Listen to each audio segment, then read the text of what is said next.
अस्सलाम वालेकुम जी। मोहम्मद तारक मेरा नाम आ। मुल्तान दे मैं रहने वाला। ज़िले खानेवाल ठट्ठा रोड चक 39 10 आर थाना ठट्ठा लगता। इत्थे मैं 6-7 महीनों तो रकबा लिया होया 3 एकड़ ठेके ते। मैं रेत का ठेकेदार हाँ। पहले मिट्टी मुट्टी का काम किया 2-3 महीने। उस तो बाद हुण रेत का जदों काम आ गया, रेत विकन लग पई सैंड। उस तो बाद मालकां सोचा भी तू भज जा इत्थों, तैनूं असीं नहीं तां खत्म कर देवांगे। लेकिन मैं नहीं भज्जिया, मैं अपना काम कर रहा।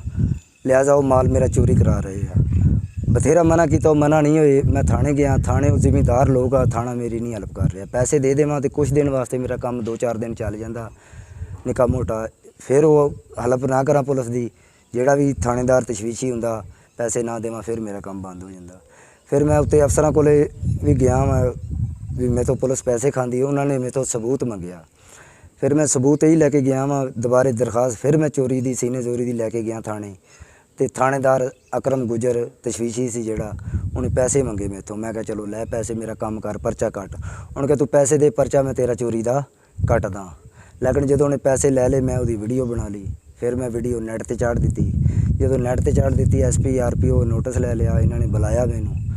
उत्थे इनकुआरी आई 10 तो 15 दिन हो गए, उत्थे भी चल रही है इनकुआरी, कोई मैनू बल्दी इंसाफ नहीं मिले। उस तो बाद DSP चौं दफ्तर चों मैनू कॉल आ जाती, अबरार कोई लीडर आ, ਉਹਦੀ भी तारक तो DSP ਦੇ ਵੀ पेश होना वा।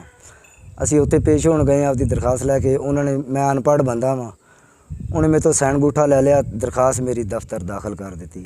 लेकिन मैनू इंसाफ भी नहीं मिले। जी मैं रिश्वत दी हुई आ उहदा इंसाफ भी नहीं मिले, जी मैं दरखास्त पर्चे की चोरी की दी हुई आ उहदा भी नहीं मिले। लिहाजा मैनू इंसाफ मिले, मेहरबानी। मैं मजदूर आदमी हाँ, तो जी दाखिल दफ्तर कर दी इन्होंने दरखास्त, वो दरखास्त मेरी बहाल होनी चाहिए। मेहरबानी।